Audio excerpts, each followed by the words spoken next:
Welcome to the latest episode of Five on the Floor on the Five Reasons Sports Network. Thanks for joining us on your favorite podcast app on Apple, Spotify, or Apple Podcasts.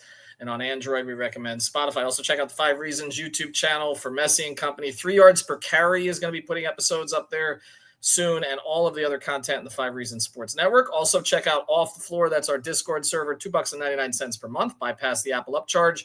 Just sign up right there. Use the link in the description. Do it from a laptop. You'll, again, bypass that upcharge and get access to 10 different channels and the stage shows. Why do you want to be on Twitter? We'll move everything from Twitter over here. You guys own it, and you can converse all day about the Heat, most Heat information and conversation. It's Off the Floor. Also, check out Prize Picks. Use the code 5, F-I-V-E. Put down your 5, get your 50. You know the deal. WNBA, MLB, both towards the middle of their seasons. You can play that. We've got experts on both telling you what to play every day. And, of course, in the fall, NFL, NHL, NBA, and more. So check it out. It's prizepicks.com. Use the code F-I-V-E. And now, today's episode. Mercy, luxurious, Heat Nation, yeah, Mercy and Lago, down in Biscayne, yeah, 5 on the floor, ride for my dogs, where here's the thing, you can check the score, hustle hard, couple scars, wearing bubble frauds, down in Biscayne. Kept the flow playing, got it all banned. Y'all seen the block, stop with one hand. And Pat we trust, Inspire have the guts. We're here to bring the heat, y'all can hang it up. Welcome to Five on the Floor, a daily insider show on the Miami Heat and the NBA, featuring Ethan Skolnick, Greg Sylvander, Alex Toledo, Brady Hawk, and others from the Five Reasons Sports Network. Also, make sure to subscribe to Off the Floor for the most heat anywhere.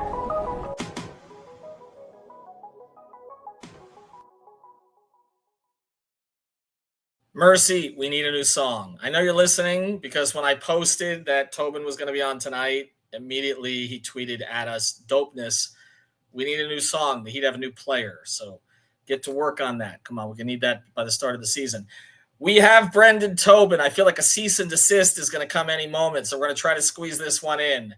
Our floor plan. I'm Ethan Skolnick. Unfortunately, you can follow me at Ethan J. Skolnick at 5 Reasons Sports. We got Brady Hawk. You can follow him at Brady Hawk 305. All of you already do. And we've got Brendan _Tobin. Make sure you get in the Tobin, the most creative man in local radio. And I'm just going to start with this, Tobin. First thing, thank you for joining us. I know that this is a little risky on your part, so we appreciate it. Where are you hiding? Just in the old garage studio, dude. In the garage studio, got the dryer going. It's very sophisticated over here. I don't think anyone's going to find me. All right. Well, just for those who don't understand, we have invited FLA Sports Buzz to the podcast. Miami Herald is holding deliberations as we speak. I'll be rolled into court at some point to see if I can steal 20 minutes from Barry.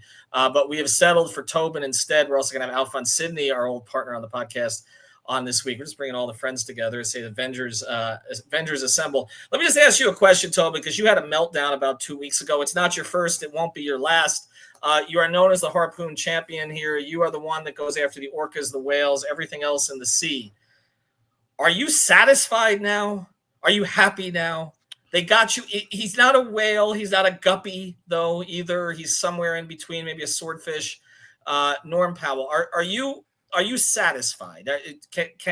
Will you lay off them for a day or two at this point? I mean, I would say I'll give him a break for a little bit, but did you just see that Joker didn't sign his extension? Like, we got to get to business, Ethan. Like, where is Goran?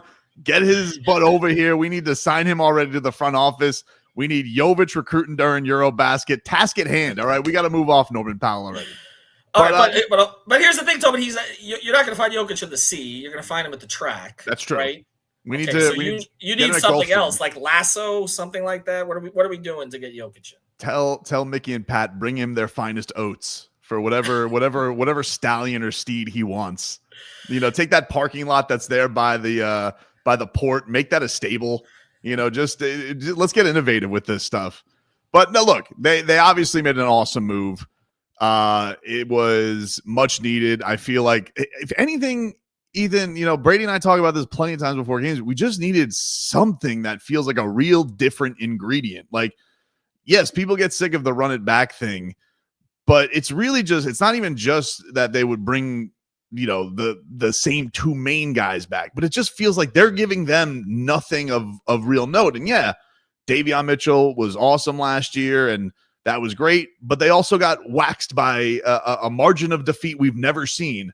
So this feels like something substantial that can actually help their guys, give them something proven. A guy who was on a really good team last year, that seems to be eager to get this opportunity after hearing him speak to the media, that this is a guy that's excited about this opportunity after getting a little miffed that he got dealt. So look, as mad as I was, there's nothing negative you could say about this move. They got a borderline all-star for two dudes who really shouldn't have seen the court. What could the complaint possibly be? You mentioned needing change. I mean, the change that we saw last year, you mentioned Davion, but obviously Andrew Wiggins, we talked often about thinking what we thought was going to change with him, kind of getting the stuff that Powell kind of talked about on his press conference thing today was the stuff that we thought was going to happen with Wiggins, like getting Tyler off the ball, helping him offensively, taking the pressure away from the way defense is playing, like all of that stuff. So I just wanted to ask, where do you kind of sit with Andrew Wiggins right now? Because there's all the things about maybe even getting moved, about maybe that's the next piece of maybe adding a little bit of difference to this roster. So like, would you, keeping the theme of staying satisfied, like, would you be satisfied if Andrew Wiggins is the starting three next year on this team? Or do you kind of see it more of a route to kind of getting more rotation players? I think it's better now because I don't think you can rely on him to necessarily be that relief that's going to be looking forward to being there to help out Bam and Tyler. We know that the guy is tremendously talented. We're all like miffed when we see him go off for half a quarter and you're like, that's the greatest basketball player I've ever seen in my life. And then it just kind of fades out. But I think it's interesting. I think, hearing wherever this fodder is coming from the Lakers, like, I don't know how real it is or not, but hearing them say, oh, this feels like the Lakers want them to be more reasonable. If anything, I feel like this puts the Heat in more of a comfort zone. And I think it's like, if they do come across a deal like this, that's too good to be true, and they can get, a first round pick for Andrew Wiggins and clear books a little bit, then I think they're going to do that because I think they want to make themselves as flexible as possible. It's not really a knock on Andrew, but I do think putting less scoring pressure on him and letting him just kind of float in the margins where he's probably at his best as a player will maybe make him more effective. So I do think that this deal can have a positive domino effect on Wiggins too if he sticks around. Tobin, how will you feel if Terry Rozier is not only on your favorite basketball team this upcoming season, but Eric Spoelstra is playing him more than 15 minutes per game? Not good, dude. I'm not going to feel good about that. I'm not going to, but because honestly, when we talk about youth movement, I'm watching Pelle Larsson this summer, and I'm like, this guy looks like he's ready to take a step. Like, he's not a young guy. He's got college experience. And, you're always wondering, like, who's going to be the Max Strus who's going to take a step up and, like, who's going to give some actual real production of this rotation. And honestly, like, that's been the thing that I've been wondering is this guy looks like he's going to be too good to hold down. Mm-hmm. And so, yeah, you look at Terry. I don't know what they do with that situation because of how much money he makes, but I think they already went through the hardest part of it last year, basically tapping out on it and not giving him minutes anymore except against the Wizards. But look, do not attach an asset. Like, just expire. Right. Let it run out. I don't need to attach second round picks, first round picks. The damage is done at this point. Like, how did you feel about that trade at the time? Because all of us on Five on the Floor were wrong. We all were in favor of it at the time. I can't hide from that. Yeah, I mean, I thought it was needed as far as like, hey, they definitely needed something different because Tyler was injured and because they desperately didn't have the Damian Lillard edition, and so it was such a wonky year. Like, you think about, I was talking about this the other day with Duncan leaving, right? Like, that was arguably one of Duncan's best seasons, and like even his back going out in that season was such a killer to them. It was such a snake bit year between that and the whole Jimmy thinking he's going to flip the switch. The thing I just never got about it was attaching the pick, because I was just like, you're going to give them an expiring. They're getting off the contract. Like, who were they bidding against for Terry Rozier to be this desperate? And I think it just kind of spoke to them not really accepting that their window was closed already when it was closed when the Dame Drew Holiday stuff happened. So would you have tried to trade Jimmy then? Because I know they explored it. I know people don't believe that, but I know they explored it. Now we see what the return is. Alex and I just did a podcast arguing about this, and the return looks a lot better if you throw Powell in the mix now and you take Kyle Anderson out of it, which essentially is what they just did. But would you have looked to move Jimmy sooner? I guess.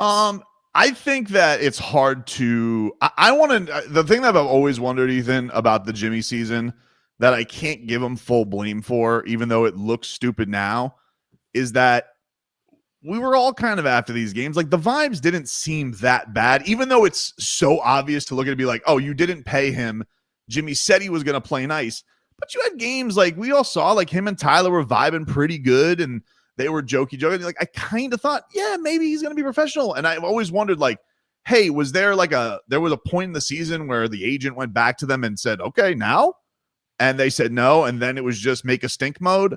Was it after the weird flu game or the stomach bug ankle turn game? And he goes, well, I'm not putting my body on the line for this team anymore.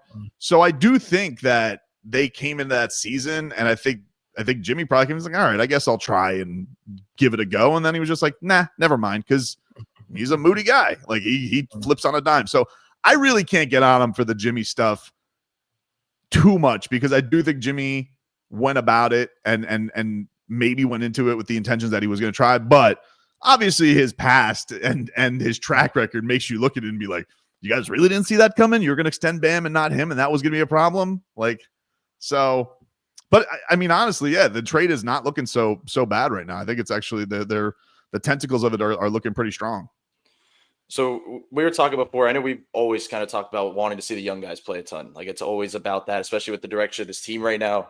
I've seen some stuff out there where they talk about maybe this trade hurting the playing the young guys thing, where like adding Powell because he is 32 years old. I don't see it that way. I kind of been the feeling of like, throwing Jovic and Kalel and all these young players out there and making them play with the Summer League roster is not helping this team or helping them improve. If you put a shooter and a scorer out there and Powell around the young guys, I feel like that puts them in their right roles and makes them better. Aside from that, because I'm looking at the rotation, I'm looking at who's possibly going to play. We know where Jovic is going to be in the rotation. We know where a lot of these guys is. You mentioned Pelle Larsson, how he's playing in Summer League. That's kind of been the biggest surprise of Summer League. I don't know if I'd say surprise, but it's been the best story of Summer League just because he's been so good offensively. When I look at the roster, it kind of seems to me it's Pelle Larsson or Jaime Jaquez. Like, it's kind of one or the other that's going to be that bench piece that comes in. And I'm just wondering where you land on that right now. Because the easy biased answer I think everybody's going to give is that Pelle Larsson's that person right now. Like, he's the guy that you're going to bet on. But is it possible it is Jaime? Because it seems like it could be somebody coming off a bad season that maybe shows a little improvement and gets that chance. So I'm just curious to see where you kind of land on those two guys right now. Yeah, I agree with you in lockstep with a lot of that Pelle playing so well, and just thinking about like how many, effort plays he has, the cutting of just not really needing the ball in his hands and just finding right plays. Like that just reminds me so much of rookie Jaime. It is interesting. I don't know, I guess he's talked a lot about, doing the mental coach thing and trying to clear his mind and get his confidence back and, maybe not rely, not all be about the shooting and maybe get back to his bread and butter a little bit if they could put him in those kind of comfort zones. But yeah, if I was him and I was looking at anybody taking my job, that's certainly the guy I'm looking at, because he does provide defensive tenacity. He does provide effort plays. He doesn't necessarily need the ball in his hands. And he does look like he's getting better. Yes, he's also not the greatest shooter in the world, but he's better than Jaime, and which is not a high bar, I understand. But I think, I don't know what the leash is with Jaime Jaquez. To me, it's like almost, unless Andrew Wiggins gets traded and that spot kind of opens up for him in the starting lineup, then yeah, I kind of feel like he's got to play his way back in there and earn that, which is a little hard because Pella's obviously in front of everybody right now and he's getting that opportunity. But yeah, I don't think you give up. They certainly need him to bounce back, because right now you go from a guy who's a first-team all-rookie to nothing. So they got to get something out of him. They got to try and find a way, but also how do you, this is for competitors only, is it not? Like, if a guy's out playing him and they feel better about his development, he's also one of your draft picks. Not like you found him out of nowhere. So I think that, to the better man's going to play. All right, I got one more for you, and then on the other side, we'll expand this out into South Florida sports. But I know you kind of had, just following you over the years, you kind of had we can call it love-hate, but a love, not so love feeling about Dunk as a player. Like, I feel like you were sort of out on him, you were in on him, you were out on him. Do you have I mean, we've said second best undrafted player in Miami Heat history. I don't think there's really any question, right? It's UD in terms of impact, and then it's Duncan, even though they've had a ton of these guys. Do you have a favorite Duncan moment? Can be off the floor, anything else like that. By the way, subscribe to Off the Floor, $2.99 a month, link right here in the description. Subscribe to Tobin stuff too. The YouTube channel is great. Do you have a favorite Duncan moment? I love the Easter game, when he was the three-star bunny. I thought I think that was against the Hawks. Absolutely great performance by Duncan Robinson. And mean mugging, dunk yard dog style in the finals steps up. And I think, him being able to do that in the first bubble run was huge for him. He's a fascinating player, Ethan. Like, I mean, like this guy, because I think he was so open about it, a lot like, probably Chris Bosh was when you covered him, right? Like, just you can see that he would wear some of the struggles on him. I think definitely you've never seen more obvious, like the pressure of a contract getting to him. And I think when you have that responsibility in the salary cap sport, yes, you're going to face more criticism. But I will tell you, I remember I was on Media Row with you guys last year.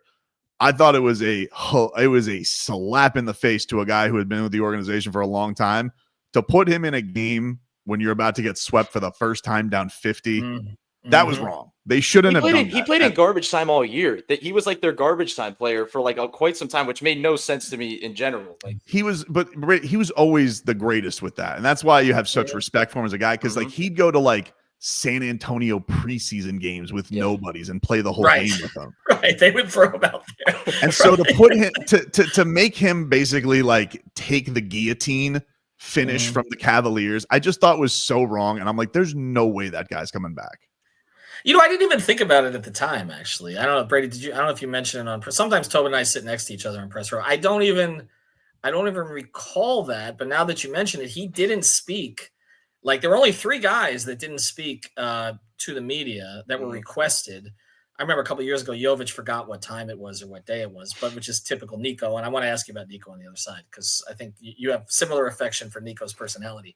But the only 3 guys who wouldn't talk to the media after the exit interviews were Wiggins, Rozier, which neither of those surprised me really, and then Duncan. And I was like, Duncan not speaking to the media. And now, as I've since found out, there was never really a plan to bring him back. I think they parted on good terms. Duncan got his money. The Heat got Fontecchio back, and they saved a little bit of money here, which gives them a little more flexibility. But now thinking back to it, that probably wasn't. There probably should have been somebody else that they should have thrown out there. All right, I want you to think about this, but then on the other side, I do want to get into some broader topics here. But I want you to give me a number on the other side. What is the highest that you would go on a Tyler Hero extension per year? We're going to put you on the spot with that one. All right, before we do, though, if you need car insurance, you're on the spot. You don't have car insurance, you got a bad driving record just like Tobin here. Reach out to Lynette, insurancebylynette.com, Aggressive Insurance Agency, 954-581-8800, renters insurance, homeowners insurance, based in Lauderhill. Also, probably the biggest fan of Five on the Floor. She listens to every episode. She's on Off the Floor. She's on Playback. She follows us on all this stuff. She knows more than all of us do combined. So check her out, insurancebylynette.com. It's 954-581-8800. All right, what's your number, Tobin? What's the highest number? And then you say, I'm walking away from this.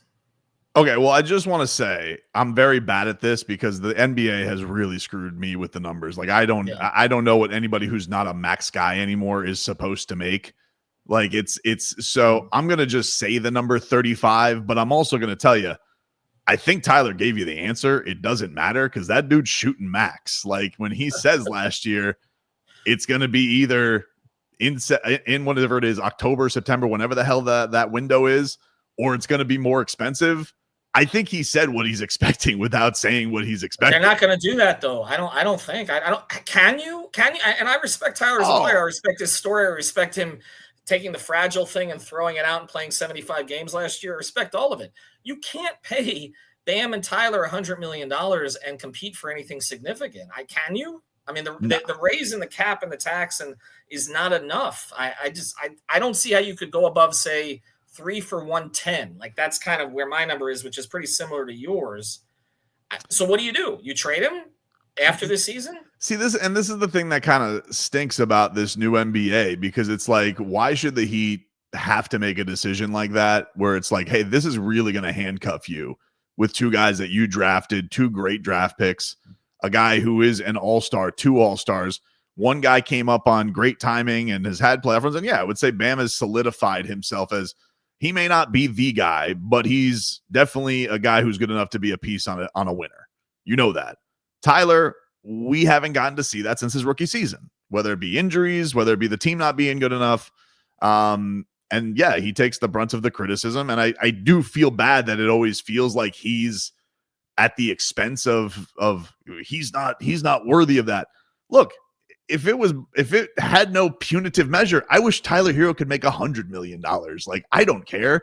But yeah, when you talk about the ramifications that it has and what he's shown himself, and I guess maybe his limitations as the dude to be, yeah, it's tough to think you're going to pay him a max contract. But I don't think if they don't, I don't think that's going to go well. So yeah, I think that is definitely going to be one of the interesting storylines for this year. Before I ask you my other question, with Tyler and Bam being your two pillars this season, and looking at the way the East is with all these teams that are injured and it kind of being wide open, like right now in this moment, where do you kind of see their range being of where they end up landing in the standings? Are they still playing? Are they up top of the play-in? Where do you kind of see it? I think that if you get reasonable improvement from your two young bigs, I think that they can be in the bottom of I think they could be in the right out of the play-in and hit like 5-6. If they get really good, maybe 4. I think if like everything clicks for them, I mean, it is a bit of a mash unit right now in the East. And obviously it also is contingent on like, what the heck happens with Giannis? What are the Bucks going to be? How is that going to go? Because I think right now they look fine, but I don't, who knows what that's going to end up being, if that's going to work out for them. So I think that they can stay out of the play-in just based on all the things that they have right now. And, if I'm to buy into what Davion Mitchell said this week about, hey, we have a camp together, we're going to know each other better. If I'm going to give him the benefit of the doubt, I'm just giving it the most optimistic. I think that's where the talent can be. Because I thought that was too good a roster. I mean, to have those names on that roster and to have Eric Spoelstra's longest losing streak be with those guys just kind of spoke to what a cruddy year it was. It was really, really wild. And so the last 2 by 92. Go ahead, Brady. The question about that is, does Powell change the vibes to that extent? Because that's kind of where they were sitting last year, and I think that'll be the question. But as you kind of mentioned, I think the only other thing that could change the vibes of this team is one of the young players blossoming. Like, it has to be Kalel making like a big jump, Nico turning into like a for sure healthy rotation player that's like trusted offensively. I was going to throw Kasparis in there probably a couple weeks ago, but right now I think he's a little behind the 8 ball with Taki rotation. But I'll ask you this, because they've been talking a lot about, I mean, the number one thing Kalel needs to improve is the weight. I mean, he has to put size on. We're kind of seeing that in summer league, just like not trying to get pushed around on the offensive boards and all stuff like that. But the adding muscle aside, what do you think is the number one thing that you'd like to see Kalel add? Because like you see that play where he like spin moves into a step back 3, and it's like, well, if he has that consistently, I mean, we're talking a different game, but is that realistic? So like, what do you think is the number one thing you'd kind of like to see from him? I'd like to see some kind of a balance between, it's not even necessarily like any part of his game. It's just like, hey, what these guys want out of you. And it was very clear that they were saying, hey, go there and dominate. I think they wanted him to put up 2 double-doubles, smoke everybody on the floor. And it really, I felt to me like he was playing with his food those first summer league games. Like in the fourth quarter, yeah, he definitely swatted everything and basically took it over when he had to. And if you watch it on Twitter, you would have thought he had the greatest game in the world. But like, those literally were the only plays where you're like, whoa. He was super unselfish. Yeah, I just think that for him, I think for him, Brady, he's just gotta just bring that, balls to the wall mentality that that they demand out of those guys. I think that we've seen that growth from Nico, which was such a bummer about him breaking his hand, because it felt like on that West Coast trip, like we were starting to see something with him that was, because he certainly has a confidence. We know he's going to get, I think, a good chance this summer in Eurobasket. I'm excited to see with him healthy what that's going to look like. But if I had confidence that someone's going to take a leap more this year, I think I trust Nico more than Kalel. I think Kalel's going to be good. And I think the tangible athleticism and the fact that he looks like a space alien and can cook Wemby, like he's going to have stuff that just makes everybody crazy. But also he needs to like do the in-between stuff where it's like, it's not, and I'm not saying he has a motor problem necessarily. I know that's the knock on him. I think sometimes it's just what 7-footers go through, but I think they need him to grow up with that stuff and not have to like always remind him constantly. Yeah, I mean, I think we got past the point of the sort of Whiteside-Beasley comparisons in the first year, which I felt like this was trending towards with some of the stuff that was talked about pre-draft. I don't think it's that. I don't think it's lack of basketball IQ like Beasley had when it was hard to put him on the court defensively, or Whiteside where it was about himself. It's actually the opposite with Ware. It doesn't seem like he makes it about himself, and I'm with you. I think they wanted him to dominate a little bit more. I think Jovic takes the bigger leap this year as long as they find a role. They got to find a consistent role for him. It can't be – and some of it's injury-related, but it can't be you're going to do this at this time. We're going to put you in the starting lineup. You're going to shoot spot-up jumpers. No, now we're going to put you on the bench, and the ball's going to be in your hands. No, now we're going to make you the backup 5. Like, they got to go get a 5 so that he doesn't have to do that. And I think you got to give him something specific to do, and I feel like the growth will come with him because the confidence is there. I mean, it's just he has it. Let me go around South Florida sports with you here quickly, and Brady can jump in on some of these. Okay, if the Panthers win a 3rd straight Stanley Cup championship, is that the greatest dynasty in South Florida sports history? I mean, I think you got to say so. Unfortunately, just because it's such a hard sport. Why are you saying unfortunately? Because I know what. Because first of all, we're on a Heat pod. Because we're on a Heat podcast. I mean, people know Brady and I both follow this. Yeah, because I just want people to. Because you look, I because it's a Heat podcast. I just want you to know, but yeah, I think it is. Because my producer, 5 on Marcos, the ice, Tobin, 5 on the ice. Yeah, my producer Marcos Gonzalez, like he'll crank things up and he goes, I think this is 10 times more impressive than the big 3. I'm like, all right, calm down, dude. They got to get to 4 straight at least. But they got, and he was saying that before they even won back-to-back. So now they've won back-to-back in a sport that's just so grueling. But the thing that's so impressive, and I don't think that is that the fact that all these guys just want to stay down here and they are taking discounts and they're not going anywhere. So I just don't see this ending anytime soon. The only thing that's going to make it derail, Ethan, is if my boy Bob comes back and he looks like a 38-year-old. I mean, it's literally the only thing that could derail them. They traded away the protection for that, which was Spencer Knight. But yes, that would be the issue. But I've never seen a team like this since and I'm older than you, but the Islanders teams that I grew up with in the 80s, they remind me of them. It's just like they're all bonded together. They become part of this community. Nobody wants to leave. They take less money. Marchand's going to be playing until he's 85 years old at the Dairy Queen. I mean, like it's remarkable what they've done. So this leads to the next question. Is Bill Zito now the best executive in South Florida sports? Currently, like on power rankings or all right time? Now. I mean, right now, yes, and then where does this fall? He currently is the best.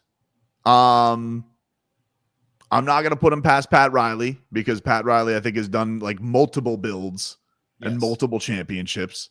So I don't think like 19 at the press conference, Tobin. I was trying to. Yeah, I don't know where that came from, but okay. I don't either. But I'm not going to. He doesn't take the throne from Pat Riley yet, but he is definitely atop the power rankings right now. But the thing that's interesting about this team, and I think that's cool about it, is like he has made some really savvy moves. But like, if you're going to put a Heat comparison to it, I mean, there are a lot of like Bam Adebayo, Sasha Barkov comparisons, like the aggressive stuff. He's the captain, but he's not the attitude. And that's what Kachuk brought. Kachuk even mentioned that in his intro press conference that like, hey, I can lead in a little bit of a different way. And I think that's what we've all kind of been waiting for is like, who is going to be their Kachuk? Who is going to be Jimmy. the guy? It was Jimmy, but he aged out. But yes, but a 23-year-old Jimmy, like not a guy who you're willing to pay for 8 years. Like that's what we've been waiting for, because Pasasha got plenty of criticism, and then what also he does usually this, he'll do things on the ice. You're just like, why don't you do that all the time? Mm-hmm. Which is like things that make the great ones' jaw drop to the floor. So. And Bobrovsky, I was talking about Bobrovsky so many times that opening season, and he was going through hell that year. Yeah. They wanted him traded. Yeah, They people were wanted. chanting. They were chanting for his trade. I know we veered off course here, but no, it's remarkable. Actually, the Duncan thing reminded me a little of him because when Duncan had the comeback season, everybody wanted him traded with the contract. He and Bob are going through the same thing. All right, so I got one more for you related to the Steve Ross said, I believe in 2014 with LeBron gone, that the Dolphins were going to capture the imagination of the market because the Heat couldn't anymore. So when exactly does that happen, Tobin? Because it's 11 years later. I was at their last playoff win on December 30th, 2000. Do they win a playoff game? I'm 52. How old are you? 38. Do they win a playoff game in your lifetime? And I need to know how well you're eating. Are you taking care of yourself and all of that stuff? Well, let's put it this way. Brady is 22. Is that right? Mm-hmm. We got three different we got a Gen X here. We've got. I've never seen a Dolphin playoff win because this is no. You've never seen one. So I'm Gen X. Tobin, that makes you what? Millennial? I guess so. Yes, I believe so. I guess Brady. My daughter's Gen Alpha. You're not Gen Alpha though. You're what? What are you? I have no clue. Okay, whatever. No clue. Thinks he's millennial and Gen X. Okay. Are any of us going to see a Dolphin playoff win in our lifetime? Ever? I gotta think yes, just because there'll be one where like they'll end up they gotta end up with like the 7-9 division winner, right, on the road, and like that'll be the time that they get it. But do I feel good like it's going in that direction? They just signed a retired tight end. No. Like he's more known for music videos than he is catching the football. Well, wasn't he dating a WNBA player? He was married to Kelsey Plum, and then he put on a breakup music video.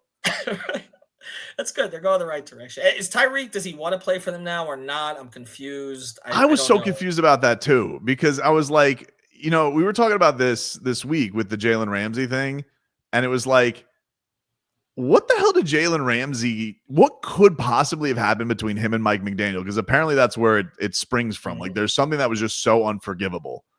The Air Force Ones, maybe? I don't know. Because Tyreek Hill literally quit on his team and then said, I want to leave afterwards. Like, not even just like Jimmy one-legged threes. Like, he walked off the field, and Jalen Waddle's like, hey, where are you going? Like, not even Jimmy Butler did that. And then they're just like, and the next day, they're just like, yeah, it's all good, baby. He's coming back. And I'm like, what? We're all just good with that? That's cool? So I want to know what happened with Jalen Ramsey. Did he give an atomic wedgie to Mike McDaniel? Like, what was so unforgivable that Tyreek can come back for quitting, but Jalen Ramsey had to go? Brady, I'll let you have the last one. We'll let Tobin go. He's good at this radio thing. He does like 3 hours a day. Well, I'm hitting still South Florida sports here. I'm supposed to be just the pure Heat guy. We were talking Marlins before this started. You promised me Jovic. Do we get Jovic? Jovic. Okay. Oh, that's right. Okay. What makes, because I feel like you like Jovic better than you've liked any player that the Heat have ever had. Is that fair? I really like him because he's like tall Goran. Right. He says whatever's on his mind. We used to love that about Goran. I've said my favorite thing about Goran was you literally could get him to say anything. But actually, Tim Hardaway was kind of the king of that. Like you could say, I tell this story from time to time, but the whole Nick Pivetta thing, this is before your time and definitely before Brady's. But that was before the last game, I believe, of the 2000. I think, the 2000, one of the 3 series that they lost to the Knicks on the last play. And before the game, Mike Wise and I are standing in front of Tim Hardaway. And Mike Wise, who covered the Knicks for years and also other sports, NBA primarily, he just says, it was just me, Mike, and Tim. And he says to Tim, he says, well, you got Nick Pivetta officiating tonight's game. So then they lose. At the end, of course, Mashburn doesn't take the shot. I still think he made the right play. Sedano will never agree with me on that. Neither does anybody in the Heat organization. He passes to Weatherspoon.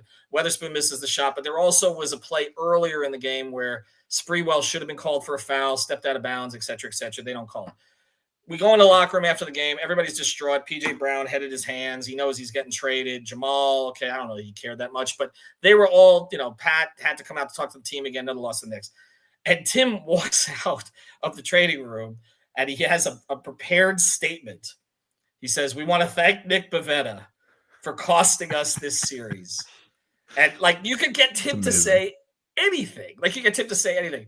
And Goran was the same way. And of course, Goran, when you went up to, they went up to the bubble, and we knew who had COVID. We knew it was Nunn and Bam, but it wasn't supposed to be released.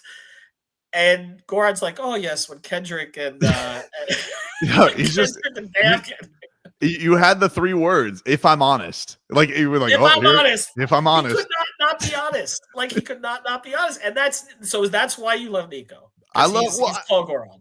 I love all of his vibe, man. Like, I love the way that he's just like, he seems just like he takes in the life of an NBA player with so much joy. He's giving fist bumps to everybody when he warms up. And he's just so unique. They haven't had anybody like this. It's such an interesting project. It is interesting. This is the most international the Heat have been in a while, because you mentioned that honest thing, because your question to Fontecchio was really funny, where he's like, yeah, I studied Duncan Robinson, but I'm more than a shooter, because I wasn't a very good shooter. I was like, nobody else would like it. Just like, like nobody would say that if they were American. It just feels like that's just uniquely Euro, that they would just be like, yeah, I can't consider myself a shooter because I was a terrible shooter. So well, I love the European tilt that they're taking, only because I know Spo threw this at Brady that he would have to look up Martin Murasep and who he was, which by the way, Murasep was the guy that basically convinced Pat to never bring in European players ever again. Him and chain smoking Sasha Danilovic, the 2 of them, and neither of them worked out. And now all of a sudden, like, it's the United Nations there. And I don't know exactly. This has got to be an Adam Simon thing, because I don't know where this has come from. Yeah, and I guess like 2 of the guys are technically, American college players, but still it's cool. I like it. I think it brings a good vibe to the team. But the thing I just like about Nico, I just think he's such a unique player. Like, he's 6'11". It can get the ball. He loves to pass first. Like, even in his first preseason games when he was a string bean, was just like, whoop, like whipping the ball all over the place. I do think that, he seems like he took strides defensively last year. And I don't know, there's just something, there's just something about him that's just like a dog. And I like the fact that so many guys in this league are like looking for their place, and they feel entitled to things, and that's fine. But even like him after the season, where like he comes back and he plays on a broken hand. And I thought like even the one game that was competitive, that he brought that energy and kind of made it competitive, and then like couldn't hit a shot and turned the ball over and just ran out of steam because he hadn't played a game in 2 months. And he's just like, I feel like I've let these guys down. I don't feel like I've lived up my end of the book. I'm like, how do you not root for a guy like that? Yeah. And so I just hope from the standpoint of this, like, I don't know if he's going to get an extension, because I don't know, probably not, because 2 of his seasons have been injured. But I hope that we can at least get an answer this year of like, is he a piece of the future or not? I think he deserves that. I think we deserve that, because I think he's a fun, interesting player. And I kind of feel like we were heading there right before the handbrake this year. And I'm not here to say that it ruined the season, because certainly there were plenty of things that ruined the season. But I think it was one of the unfortunate things that happened that was positive. And Brady and I talk all the time, like, he's one of my favorite parts to watch about the team, because he's a bit of a mystery box. And with a team that's been pretty predictable, it needs that. I want him to be healthy next season. But here's the last thing I just want to say, because you keep calling him Tall Goran. Can they use him like Tall Goran? Like, can they not just like stick him in the corner or put him in these different spots? Like, if I'm looking at this roster and there's no backup point guard, because let's say Kasparis is not that guy this year, Nico needs to be your backup point guard. He needs to be the guy with the ball in his hands. If you have Norman Powell coming off the bench because Wiggins is at the 3, it's even better to play Nico at the 1 and let Powell be your scorer. Like, I just think because when you keep mentioning Goran, and Goran wasn't a playmaker first, so it's not the exact same archetype as Jovic. But I want him just to have the ball in his hands way more than he has been.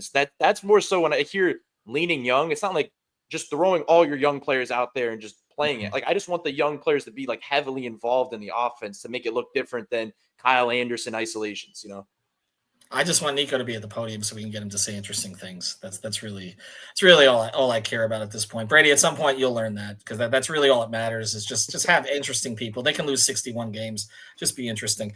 Tobin, we appreciate you. Follow him on, of course, on 560 WQAM. Brendan_Tobin. Brady and I will be back with more episodes. I'm heading out to Vegas. I don't know why. 112 degrees out there all week long. It's going to be a whole lot of fun. Pacquiao's fighting. You can go see that. Yeah, you know what? I should hook up with one of those that gave me the free hotel room to go out there and cover. You should. I've done that before. I did that for a Pacquiao fight. I did that for a Canelo fight. I should. You know what? That's what I should. I need to grift more often. Tobin, we appreciate you. Our sponsors, InsuranceByLynette.com, and also Prize Picks. Use the code FIVE. Have a good one, everybody.